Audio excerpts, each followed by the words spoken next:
நான் அடுத்த பசியும் பட்டினி நமக்கு தான் கிடைக்க வரப்போகுது. நம்ம இந்தியாவில் தான் வரப்போகுது. ஏன்னு கேட்டிங்கன்னா, நம்ம நாட்டை கொண்டு வந்து எல்லாம் ஒன்றுக்கு மக்கள் எல்லாம் சுரண்டி சுரண்டி சுரண்டி சுரண்டி கொண்டு எல்லாம் வெளிநாட்டில் கொண்டு போய் இந்த ஆள் கொண்டு போய் நாகாவளி கொண்டு போய் டூர் போகிறேன் நான் அங்கே நாட்டுக்கு போகிறேன் இந்த நாட்டுக்கு போகணும் லட்ச லட்சமாக கோடி கோடியாக கொண்டு போய் செலவு பண்ணிவிட்டு கடைசியில் நம்ம எல்லாத்துக்கும் வந்து பிச்சைக்காரனாக்கி நமக்கும் நாளைக்கு இந்த மாதிரி பசி பட்டினினால் நம்ம எல்லோரும் சாக போகிறோம், கொடுமையில் சாக போகிறோம்னு நினைக்கிறேன். ஏன்னா நாடு ரொம்ப சுடுகாடாகிட்டு இருக்குது. நம்ம நாட்டில் எல்லாருமே வந்து எல்லாம் வளைச்சி வாரிட்டு. ஏன்னா அந்த காலத்தில் வந்து நம்ம முன்னோர்கள் வந்து என்ன சொன்னாங்க, அந்த பிற மண்ணை சேர்ந்தவங்கன்னு தான் சொன்னாங்க.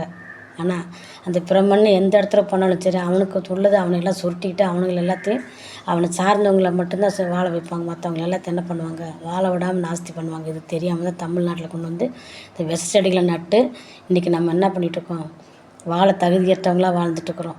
தயவுசெய்து நீங்கள் கொஞ்சம் புரிஞ்சு முழிச்சுக்காங்க மக்களை. அதனால் நமக்கு என்ன ஆக போகுதுன்னு நமக்கு தெரியாது.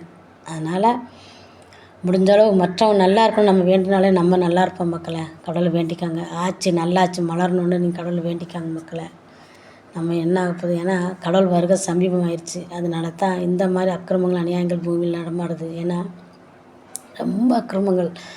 ஏன்னா சோதம் குமரப்பட்டினம் கூட வந்து ஓரளவுக்கு பரவாயில்லன்னு சொல்லலாம், அதை விட மோசமாக நடந்துட்டுருக்குது. அதனால் இந்தியா தான் ரொம்ப இதில் முதலாவது அடி இந்தியாவுக்கு தான் நினைக்கிறேன். ஆம்பளைக்கு ஆம்பளை கல்யாணம் பண்ணிக்கிறாங்க, பொம்பளைக்கு பொம்பளை கல்யாணம் பண்ணிக்கிறாங்க. இதெல்லாம் பார்க்கும்போது நம்ம எந்த லோகத்தில் வாழ்ந்துட்டுருக்குறோன்னு நமக்கு தெரியல மக்களை. இருந்தாலும் நீங்கள் கடவுளை வேண்டிக்காங்க மக்களை. இருக்கிறவங்களாச்சும் நல்லவங்களா இருக்கு. ஏன்னா ஒரு ஆத்மா நல்லா மனம் திரும்பாமல் இருந்தால் கூட ஆண்டவர் வரமாட்டார். அந்த ஒரு ஆத்மாவுக்காக அவர் காத்துட்ருக்கிறாரு. நிச்சயமாக வருவார்னு நாங்கள் நம்பிட்டுருக்குறோம். நீங்களும் நம்புவீங்கன்னு விசுவாசிக்கிற மக்களை.